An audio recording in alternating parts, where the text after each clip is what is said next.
Welcome to a belated Berardi and Coke. I'm here with Smarty. How you doing, man? You all right? Good morning. And what Good a fine morning. morning it is. It is. Skies are blue in Leeds for a change. We're going to try and dissect a bit of this Leicester City game and the crack with that. So, we'll see you in a second. Hi, this is Don Matteo, and you are listening to the Ought to Know Better podcast. Let's do this.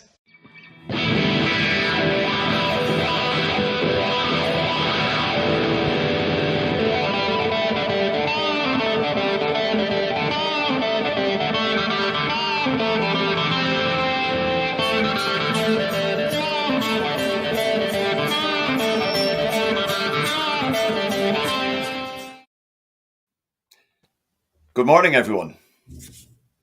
What a fine morning it is. It is indeed. It is indeed. So much so I've had to pull my blinds and my curtains on, which never happens. No. But there we go. That's because actual sunlight is beaming in the window, Smarty, for a change. Exactly.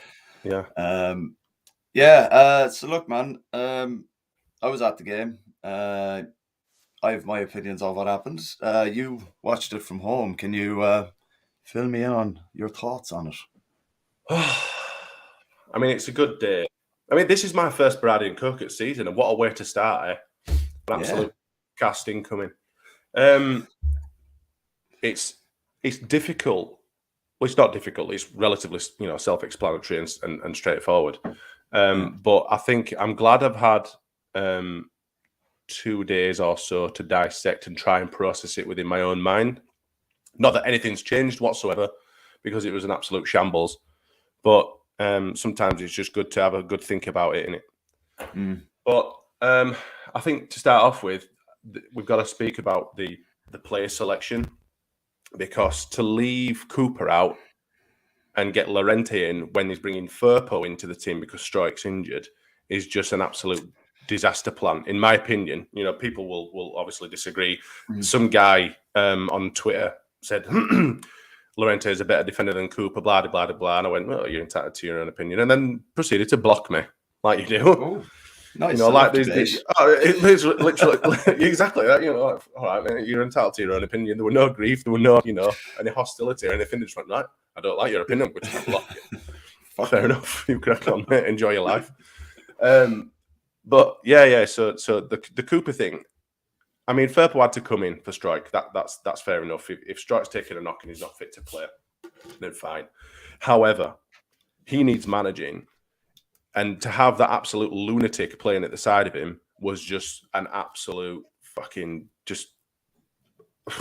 And to bring Cooper on at half time kind of undermines his own decision to play him to bench him in the first place. So he's just made himself look a right dickhead anyway. And I can't get my head around the Harrison thing.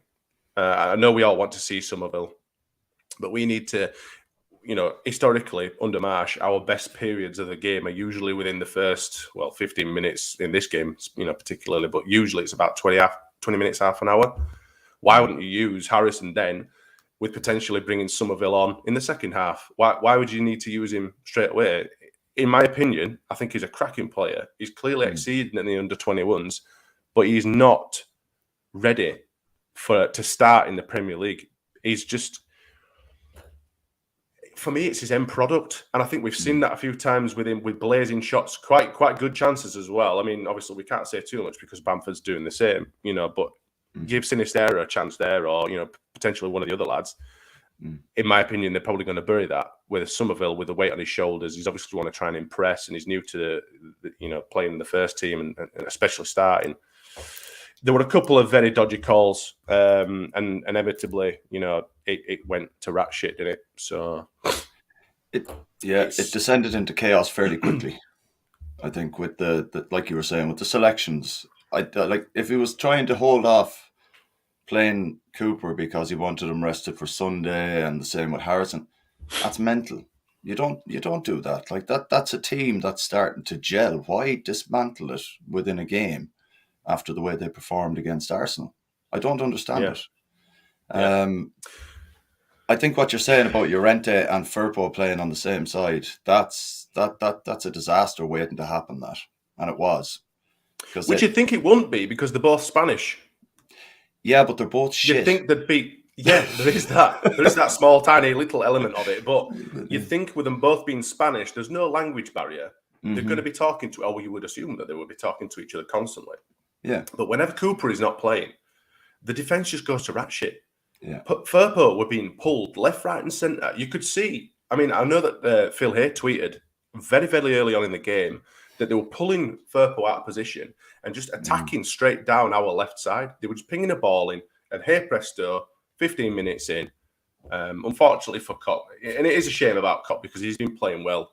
Obviously, not according to Gilly, who would say the complete opposite. But relatively speaking, he's had some good games and he's been fairly solid. But to go one down like that, it's just like fuck. And then literally the exact same thing sort of happened. I mean, Rocker's had a shocker there, but he's been one of the most consistent players of the season. There's a bit of a theme coming with the individual errors and all that sort of stuff. But for me, the team on a whole, in the first 15 minutes, I thought we showed good composure and we looked to be attacking well. We had a couple of decent chances, but after the first goal went in, it seemed like the heads had dropped. We don't see it happen a lot, but it looks to me like they're kind of going off. Shit, Not again. But the thing, it's hard to take it because you'd think that with the severity of the need for points that we need now, we're in a position where we need to get as many points on the board as possible going into the World Cup break. No one wants to be looking at us potentially in the bottom three over the World Cup because that's not going to be good for morale or anything like that. So we need to be attacking these teams with everything that we have. Why not rest Cooper for Fulham? Because we all know all the teams that are from sort of like mid-table to bottom table are going to come to Ellen Road and they're going to shit houses and they're going to time waste and they're going to do whatever they can to steal a point or to get 3 points. Leicester won't do that at home. So we need to play our best team that we could possibly play, try and get something there because I'm going to guess at we probably won't get jack shit against Fulham. They're playing well. Mm-hmm. They're going to shit houses and it's going to be frustrating. And that ground will be absolutely hell. If we do not get a result against them, it's going to be absolutely hell on Sunday. It's going to There'll be none of this from fucking Jesse Marsh. Absolutely none of that shit. It'll be straight down tunnel again. Yeah. And he must know that his time must be. There's an axe above his head. It's got to be. And based on the performances and everything that we've had this season, the football shit. You cannot. We can play well against Arsenal. We can play well against all the top teams, and plucky leads, and we played well, and it was great, and blah blah blah blah. But at the end of the fucking day, sorry, I'm swearing early on a Saturday morning. Apologies if the families are in the mood. At the end of the day, it doesn't matter. Points matter. No one will remember plucky leads. They used to play well against top teams, but they actually got relegated at the end of the season. No one gives a shit about that. We should be beating the teams that are around us, or especially at the bottom of the league. Now that's a big show. It's what can you say? Well, look at our performances against the bottom sides. They've been absolutely shocking. Like they've been shocking. Bar beating Wolves. What have we done against the bottom sides around us? Absolutely fucking nothing. Like nothing. Made them play better than us. We've made them look better than us. And the thing is, like, the way we're playing at the moment, Smarty, it's not very hard to make a team look better than us. Like, I said I think I said in the group there after the game, Jesse Marsh is starting to make me feel a little bipolar. In the sense that on Tuesday, we were sitting here on the pod going, you know what? We're actually all right when teams come to play against us. We actually play quite well. And maybe the formation will work. And then we go away to a team who actually did want to try and play football in front of their own fans as well, changes the system round, and we absolutely fall apart. Now, I mean, why wouldn't? I mean, sorry, come on. I came away from that game wondering what the hell is going on. Like, I know that was the chant. Don't get me wrong. Like, but I don't understand the logic behind not starting Cooper and not starting Harrison. I'd like you said, Somerville, we've been crying out for him, but at the moment, like you made a good point, he's not a starter. He's a 20-minute impact sub at the moment until he finds his feet within the team. And that's the way he should be managed. But to start him over Harrison because we've got Fulham at home on Sunday, if that is the thinking behind it, I think is absolutely insane. That team, a team doesn't start to gel unless they get a few positive results where the starting 11 is consistently the same. And to take off, to not start Harrison and Cooper, that's mental. Like that's a side that was, a goal away from a win or even a draw. Yeah, absolutely. Against Arsenal, you don't put that kind of player into a situation like that. Somerville's too young for that kind of thing to happen to him. Yeah. And I think Yeah.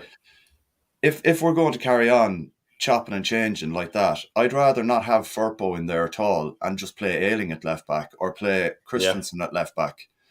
And have like someone who's a natural fullback in there. Granted, Who can actually play football and isn't a ghost, you mean? Yeah, essentially. But Ayling's smart enough to not get caught out by silly little mistakes. Granted, he hasn't been massively impressive because he hasn't had the opportunity coming back from injury. But you have to look at players that have experience in the league and go, right, okay, he's done really well over 2 and a bit seasons or 2 seasons or whatever. And why not start him? Play him alongside Cooper. He did well when Christensen was injured briefly. He did well. Yeah. He came on. He got subbed on against, I can't remember who it was. Brentford. And attacked Brentford and attacked down the wing, as he does. Overlaps. Yeah. Overlaps, our wingers and stuff. And we're missing that. Firpo doesn't do that because, well, he's Firpo. And Rasmus is still finding his feet. I'm quite happy with Christensen. I think he's a good player. I've just seen Gilly. Well, yeah. I've just seen Gilly's comment. We're going to go through the comments. Obviously, I know you, but I just thought I'd pop this one up. Go for it, there. Yeah. Gilly says, "Let us not forget we took Cock off and kept a clean sheet, lads. It's not all that bad. We took Cock off and put Cooper on. That's why we got a clean sheet. If we'd have taken Llorente off and kept Cock on and put Cooper on, we'd have still got a clean sheet. Yeah. If we'd have played with bloody 10 men." And 9 outfielders, we'd have probably kept a clean sheet if Firpo weren't there as well. That's the thing, like I don't know what he sees that we as fans don't see when he makes these decisions. Like surely you want consistency within a team, and to change the way that he did was just insane. Like I've just brought this one up from Batty's Magic Sponge.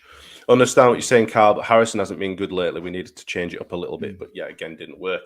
The thing is, I've seen people saying that, Somerville rightly deserves a chance. Yeah, he does. But Harrison's one of our most dangerous players.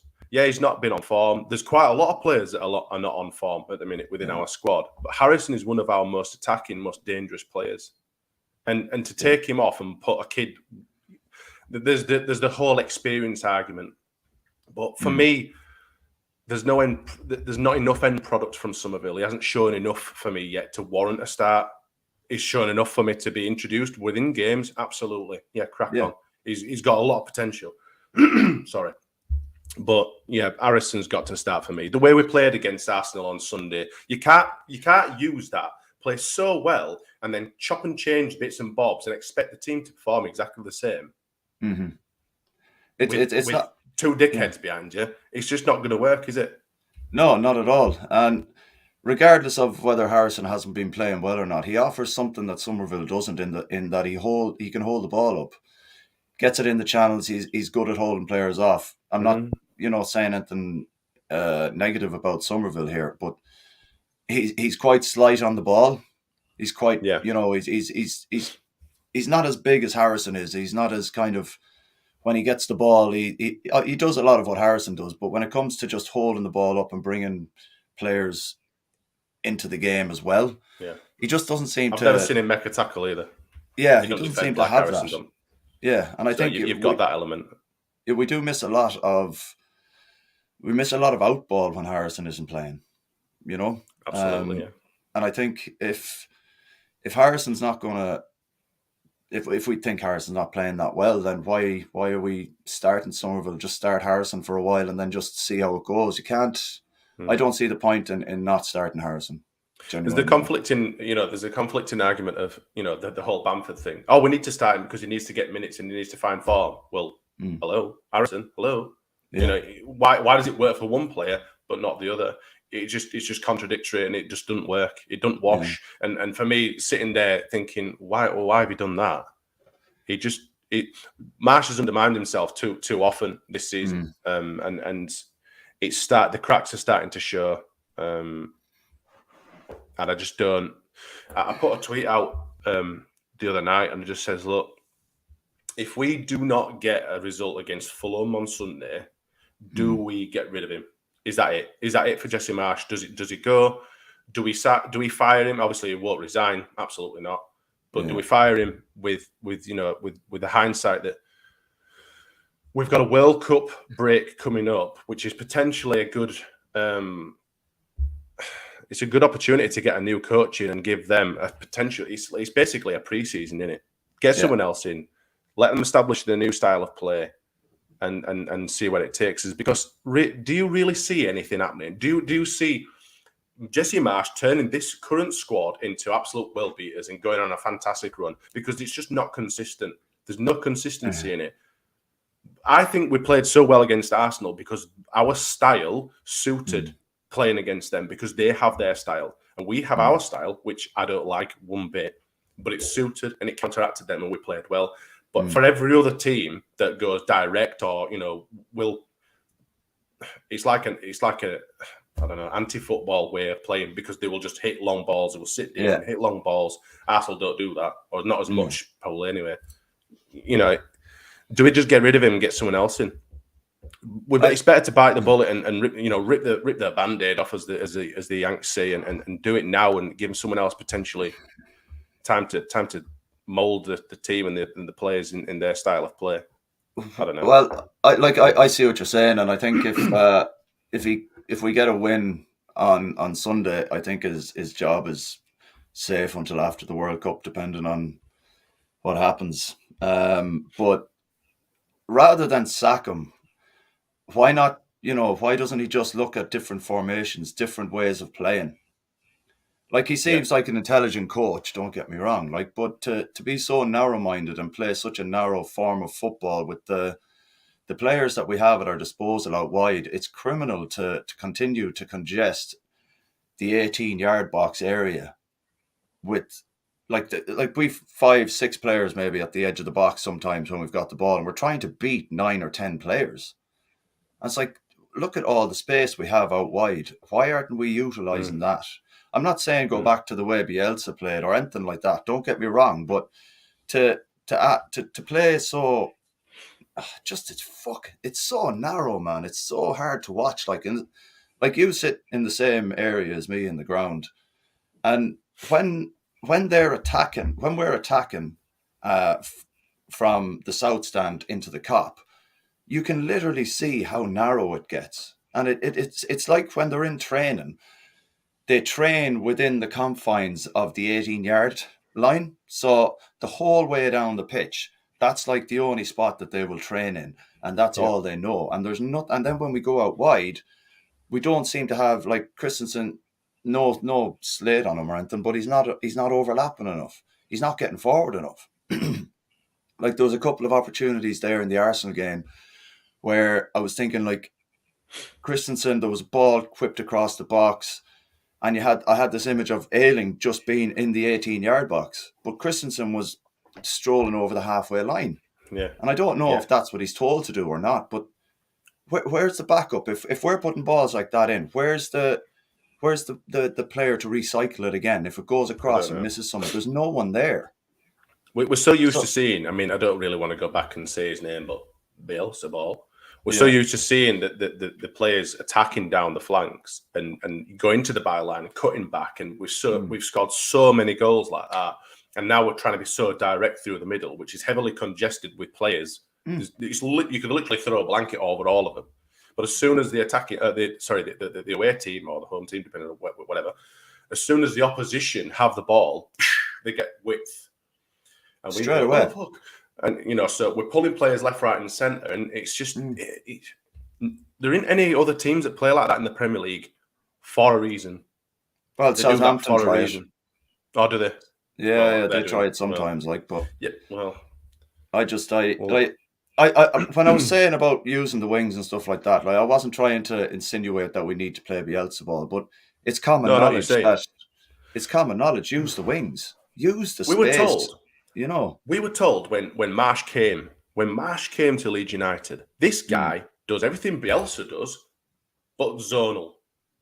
So rather than man marking and all that sort of stuff, he plays zonal.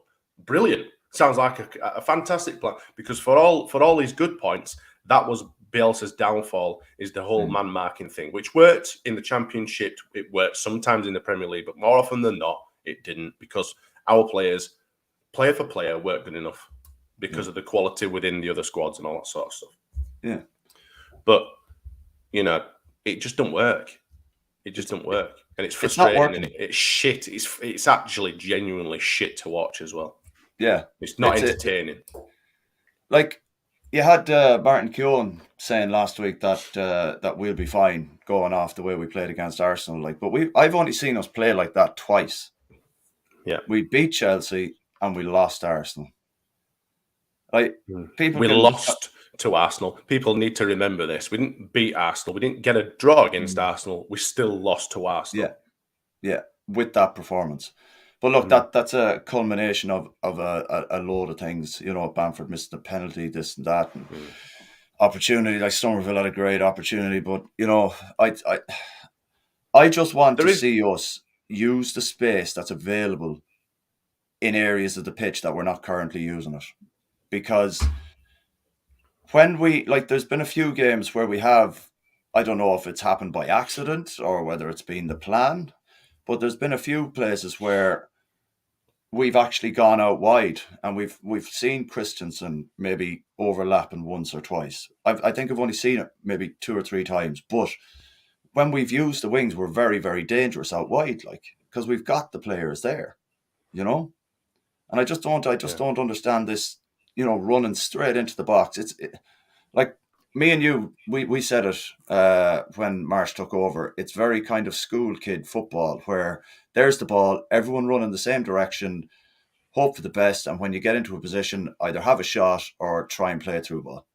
There doesn't seem to be a plan when they get into a certain area of the box or the pitch, the final third, It's like Luke, we just flashed Luke's comment up there, and at the end he said we just look lost when we get past halfway. Absolutely, Have you seen the clip, the video clip of, I think there's like 3 or 4 Japanese players playing against like 100 school kids, and there's literally the ball will go to one of the Japanese players, and all the kids go, apart from the goalies, all the kids go and surround this player, and he just knocks it into space, and obviously it's difficult for them to score because at the end of it they're just all literally in that area, which is lo and behold our issue at Leeds. Yeah, but it's mental, and you can actually see it. It's like, actually, this is literally like watching Leeds United play. Yeah, I think Matt made a good comment up here. Let me just find it about the refs and stuff. Matt says, for me, the results have been bad. Refs' decisions are poor mistakes from players in almost every game. Not Jesse's fault for that. You're right. Players' performances aren't, that's not down to Jesse. We can't really do anything about the refs and the time wasting and this, that, and the other. But we need to use whatever we can to beat these teams. The formation, player selection, team tactics, what we do with the ball. It's like a few people have said, when we're attacking when we're attacking teams, we look like we've got no idea what we're doing. With Bielsa ball, and I know we're always gonna come back to Bielsa ball because it's the best football most of us have ever seen. Me personally, the best football I've ever seen. I stopped watching football. I stopped watching other teams. I stopped watching all the top teams in the Premier League. I stopped watching La Liga and all that sort of stuff because the football that they were serving up was not as good as what we were watching at Leeds. Yeah. And for that, to have that as what your experience at the time, and then come back to what we've got now is chalk and cheese. It's shit. Yeah, I watched fucking Championship football the other day. I watched Burnley play in the Championship the other day, and actually enjoyed what I was seeing. Partly because obviously refs making right decisions and bloody Lino's using the flags, because it's actually great to see. But it's just shite. They just look lost. Bielsa ball the lads used to fly forward, strength in numbers. If they're down the wing, you've got support overlapping. You've got people bursting the knackers off trying to get towards that goal. With this, it's just like, what should we do? Oh, I'll tell you what, I'll just knock it back to Llorente. And it's like, where's the fucking urgency? The amount of times I've been screaming. I mean, it's been a long time since I've lost my rag at Ellen Road, you know. But, Jesus. But there's that many people like Melier will have ball and he'll be like, you know, he'll probably look to players on wings, but obviously there is no one on the wings, so he's having to pass to someone that's got someone smack down behind him. Yeah. But where's the urge? It's like, fucking break, run, go, fucking go. And they're like, oh, we'll just... And then every now and again, you'll get Aronson breaking forward, or you'll get Paddy breaking forward. And then it happened a couple of times against Leicester. You know, Patrick Bamford had the ball and they were running forward, and there were just two players like casually coming up the sides of him, thinking, should we be here? Are we too wide? Yeah, there's no urgency. It's shit. It's fucking shit. And that's the thing. I was just going to say, Smarty, is that, do you think maybe the players aren't out of form? They're just not gelling with the tactics. Because like you said there about Aronson ploughing forward at one point, like you know for a fact, alert. Was it? Oh, Paddy's getting his hair cut. All right, okay. Hat-trick against Fulham. Put your house on it. Do not put your house on it. Do not put your house on it. Gilly's, are you on the sauce already, Gilly? Because don't be telling people to put their house on that. Like, I can't remember who said. In the midweek show about putting a bet on Harvey Barnes, or I can't remember. I think it would have win, but I did actually put a bet on Harvey Barnes, and I did bag myself 40 quid. Like, just to go back to the Aronson point where you were saying that he was bombing forward, like, anytime that happens lately, to me, it doesn't seem like it's a coordinated thing at all. It's more a lucky bounce of a ball or a misplaced pass that somehow manages to get to one of our players. And I think I mentioned it previously that on a different pod that we're doing these blind passes and there's no one there. Like, Rodrigo against Arsenal, line of chance. Yeah, but like that was blind. That were blind. That were a braille pass. That were braille. That mate. That one just blind. His C&I dog gave that one. Like, but at least under Bielsa and the strategies he was using, the players knew where they needed to be for simple passes. At the moment, we're just passing it to no one. And you should, like, I'm sure now that I've said something, you'll probably notice it more on Sunday. We do it. Like, I've slated Tyler Adams as good as he is at doing all the dirty work and breaking up play and all that. His passing is shocking. It's shocking, in my opinion. That was me, Smarty. 100. Oh, do. Go on, Patrick. Yes, okay. But it's his passing is shocking, like. And to be doing passes where you're assuming someone's there because we're playing that narrow, that's suicide, like. And it's been proven time and time again. Like, we've got caught so many times giving the ball away needlessly, 100%. Like, and it's that needs like to come to an end quickly, like. With the passing and stuff like that.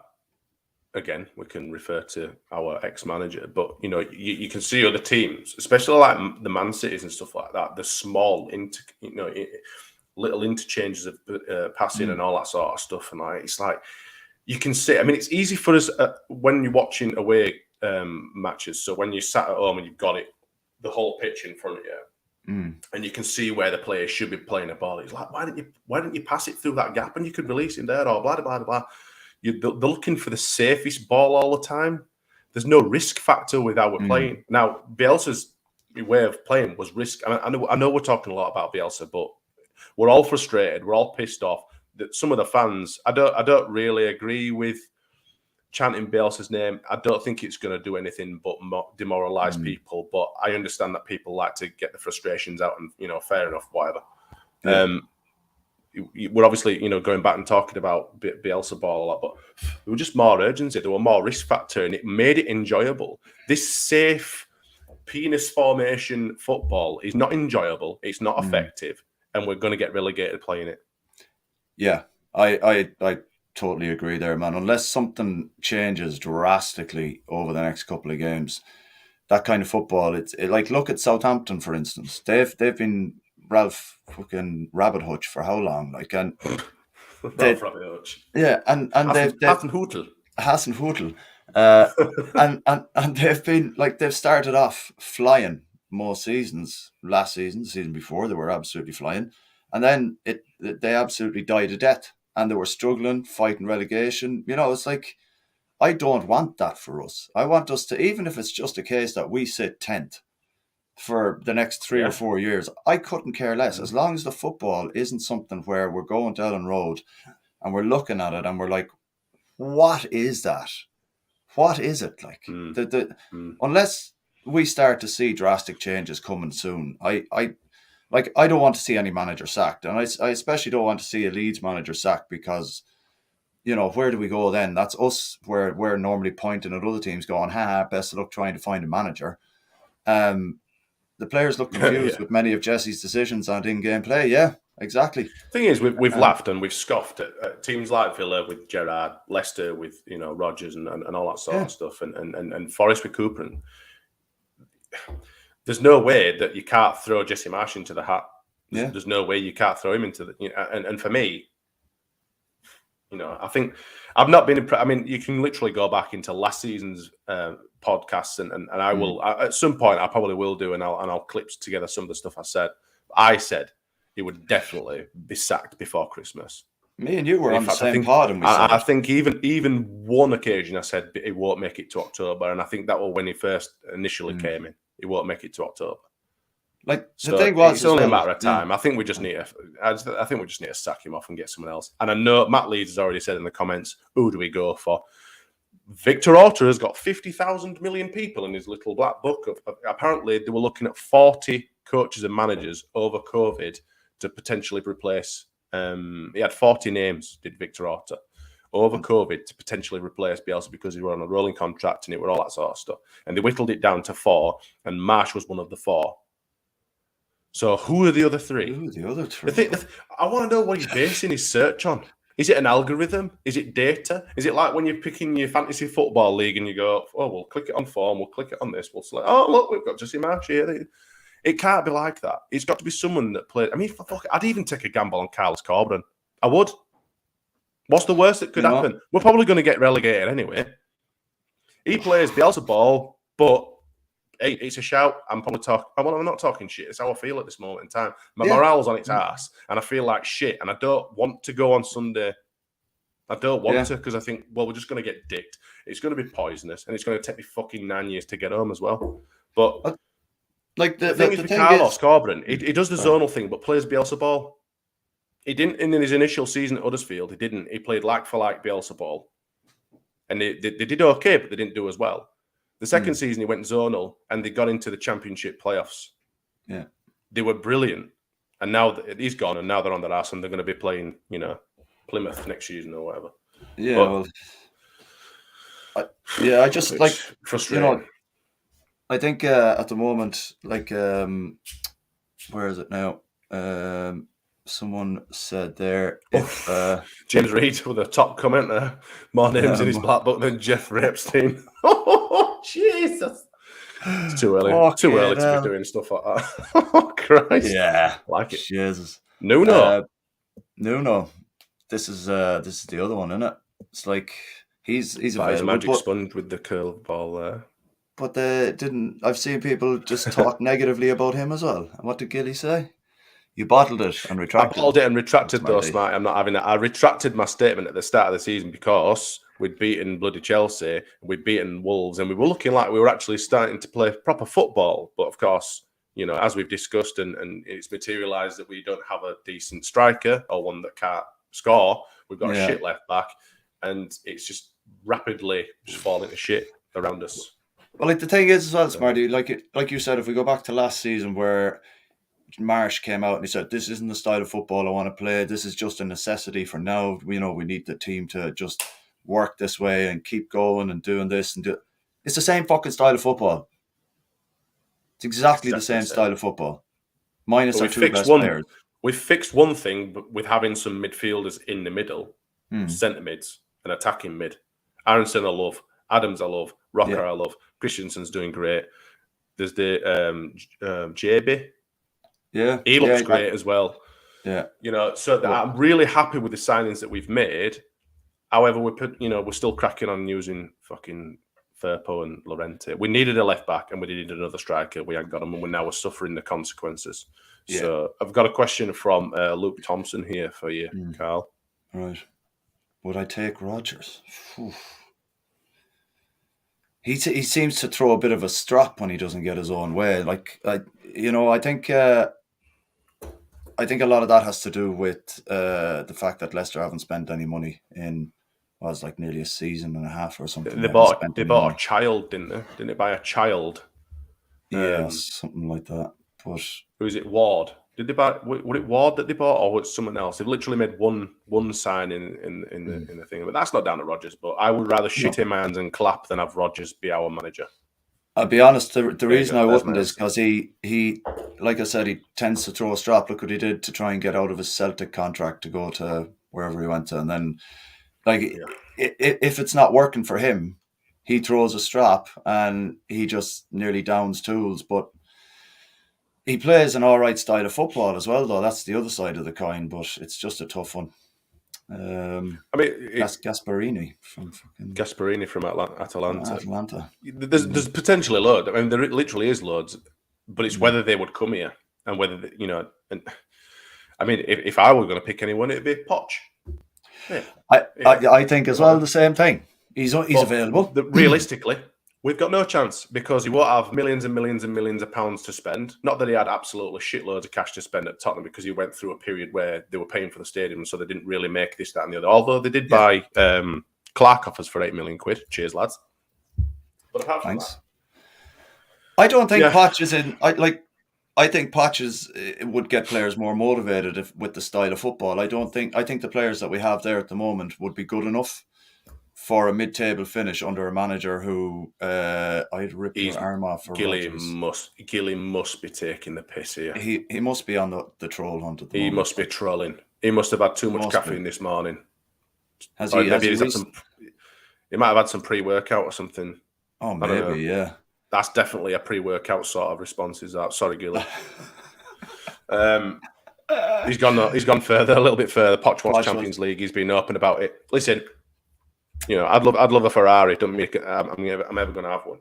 We can all dream, but I think we've done the old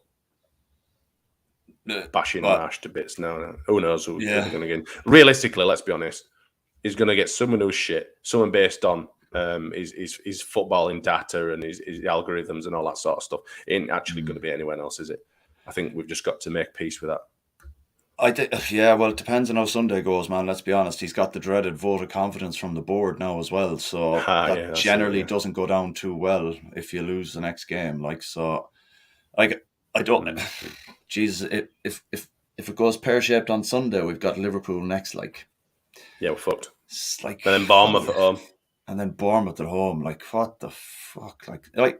People thinking we're going to get a good result against Fulham. They're nearly top half the table. I don't know where people are getting this. We're going to walk all over Fulham and Jesse resting them and this and that. Bullshit, man. Sorry about my language, but Fulham are no jokes. And Mitrovic, well, he's scoring goals. Although Rads is the main shareholder, if he tried to sack Jesse, would 49ers try to fight it due to Jesse being their man? What do you think? They might do, but the 49ers have got to, realistically look at it and say, we're actually going nowhere. This guy could potentially take us down. There's still some Americans in the squad. If it's that, I don't believe that that's going to be the case at all. The fact that they want to keep him because he's American. But I don't think there's going to be any kind of he's American, we can't sack him vibe there at all. I think the Americans are there now to they're into the whole making money side of things. They don't the Leeds in the Championship is no good to them financially, especially with the layout that we've currently got on wages and players that we've brought in and stuff. Leeds in the Championship ain't good for anybody on board level or investor level. So if Marsh does go, then I don't think the 49ers would be in a position really to say no, he's not to go. They're not the majority shareholder, so Rads is going to be what's best for the club. But they need someone lined up. If they're going to do it, I'm not saying they should. Like I said, don't want to be in a shitstorm going in any games next. But if they do let him go, they have to have someone lined up to be able to work with the squad for the entirety of the World Cup. Do you think that he's not got someone lined up already? Well, if Victor Orta has 40 managers in his book, like you were saying earlier on, and he whittled it down to 5, then who are the other 4? I don't know, but Give his us some succession. name. No, I'm not saying you to tell me who the other 4 are. I'd like to know who they are so that we can. Oh yeah. Oh well, we'll never maybe know, just- will we? He Yeah, probably won't tell us his deep darkest secrets. But like I say, his succession rate. Let's be honest. Apart from Bielsa, the rest have been absolute dross. Maybe apart from Gary Monk, the rest have been absolute dross. So I include Jesse Marsh in that. I'm done with him. I think it's only about the time. With 3/4 of the season left to go, I think the time is now to get someone else in. Fuck it. Yeah, well, there's enough time between now and Boxing Day to just work on the before squad. we get reamed again by City. What a start to the season that'll be for a potential new manager. Oh, by the way, we've got Haaland at home. Nice one. Andy's not going to the World Cup, so it'd be fresh as a daisy. I think just if we're going to do it, it needs to be done sooner rather than later, like you were saying, Smarty. Yeah, we can't afford to sit on this one and just be like, oh, we need to give him time. Like, he's had the squad, the players he brought in, he's worked with already, so he knows them. And then got 2 pre-seasons this season as well. 2 pre-seasons this season. He's had from March last year to work. All he's lost is 2 players from the squad he inherited in March. That's it. Like, so yeah, he's had time to work with these players, and if it's not working, it's not working. Like, the players, like the spine of the team he brought in, he's worked with before. And I'm not saying that it's their fault it's not working or anything like that. It's just tactics just don't seem to be clicking with any of the players. I genuinely don't see it clicking. Like whenever Click comes on, you can see where he tries to get on the ball and try and play. Try to make things happen. Yeah, it tries to make things happen, but you can nearly see the older players kind of reverting to, right, Click's on, no, let's get out wide. We know where he's going to put the ball, this and that. And they seem to revert to that. And it's like, well, if that seems to be where we're getting more of our success, I'm not saying start Click. I'm saying, why not continue to use the width? Do it like that. But look, it is what it is. I don't think Leicester played phenomenally well enough to beat us. We could have put a Sunday League Park team out there on Thursday, and they could have come away with that scoreline. I think, to be fair. At the end of the day, tomorrow's massive, not just for Leeds United. It's massive for Jesse Marsh, massive. And if the result isn't positive at all, like I think Batty's Magic Sponge said it a little bit earlier on, that if it's not good after the first 15-20 minutes, Ellen Road will go very, very toxic very, very quickly. Absolutely. And Jesse Marsh might feel bullied out the door rather than having to get sacked, because it's not going to be good for him. Like, and if he tries walking around the pitch clapping at fans at the end, there's no way. We've been very, very patient with him. We've been very, very patient with the squad, but I think it tells, the crowd, our away fans at Leicester, it just shows how quickly it can change. And I think they need to bear that in mind, that, we are the hand that feeds technically, but it can be taken away, and we, as fans, we can turn quite quickly. And I think because we haven't shown that much improvement since last season, I think, like others have said, the crowd will really get stuck in, like we did against Brighton at home at the end of the last season. It'll turn unless something happens. But still, even if we get a win against Fulham. What about this one from Paddy's Magic Sponge? We won't stay too much longer. Should we start 2 up top, Paddy and Jaffe / Nunto? But who then gets dropped? I personally think at this stage, if you've got the likes of Nanto on the bench, and I know I might be a bit biased here, but if he's good enough to play for Italy and Mancini thinks he's good enough to play for an international team, get him on the pitch. I don't care. This shouldn't be a case that, he's a project and this and that. How many projects have we got now at the moment? Like, but who has Nanto played against though for Italy? He's been brought on when Italy are winning games, and they're playing against farmers in bloody whatever. Like, what is it? Is he any worse than playing Hungary? You know, Is he any farmers from worse Hungary than- and all that sort of stuff. Is he any worse than, giving Joffrey time? Is he any worse? I want to than- see Joffrey. you know? I want to see Joffrey have a good run not when we're chasing the game, when we're getting dicked by a shit team who are starving us of the ball and falling over and throwing himself to the floor. Get Joffrey on. You know, the guy might not be training. His attitude might not be the bestest in the world. Whatever we're hearing from other people, but the guy can change a game. He's got the confidence to go with the ball, to run at defenders, to get into. He's absolutely class. So why are we not giving him more chance? As much as I'd love to see Nonto, I would love to see him, but he's not been even getting on the bench. So clearly Marsh is seeing something that he doesn't like. Whatever you want to read into that, then absolutely fine. I'll be honest. I'll be honest. If whatever Marsh isn't seeing, I'm going to take it with a pinch of salt now at this stage after watching the last couple of games. Like that's the way I'm thinking now at the moment. I just think, what have you got to lose? Your job is on the line. Nanto's presently playing for under 21s. Right. How's he doing, Gilly? This feels like a tough watch. All right. This feels like a tough watch after the disappointment of the other night. We've had a good run of fixtures and have little to show for it. Fulham is a must-win. We need a goal scorer. Daniel, absolutely spot on. The fixtures have been very, very kind to us. When I saw the fixtures come out this season, I thought, "Ooh, we've got a chance to get some good points on the board." Initially, right from the very start. We've basically played Chelsea and Arsenal. The rest of them have been fairly mediocre. We were 2-0 up against Southampton and threw that away. So, But anyway, who's your starting 11 versus Fulham then? Meslier, Koch, Cooper, Christensen, Ayling, either left or right back. Strike's back for Fulham, I think.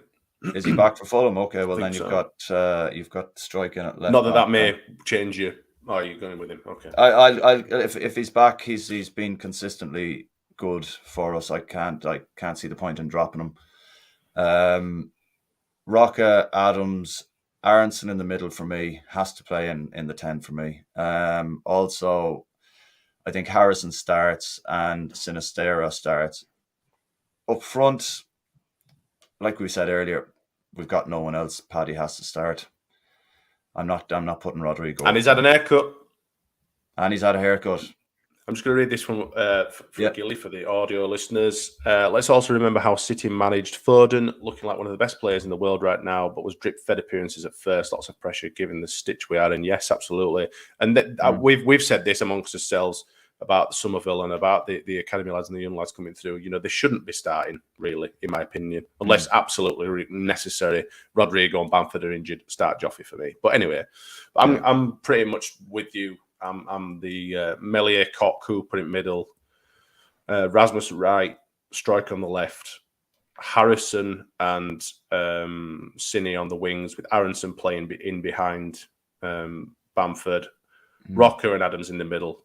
And that's because I although I did see what they were trying to do with playing Harrison in the middle and Aronson and Sinistera on the wings, I don't think Harrison was as effective in the middle as Aronson is in the middle. Even though I think Aronson probably might be better on the wings than Harrison at the moment, you're not really doing anything. You're kind of tripping yourself up by playing one player that can't play in the middle for a player that can, but also can play on right. So we need to basically bolster our attacking options and play him in wherever the most effective, which I think Aronson playing at middle probably is. Yeah, so I think that's spot on. And you think Bamford up top, yeah? Yeah, well, you got to, aren't you? Based on Rodrigo doing that. Yeah.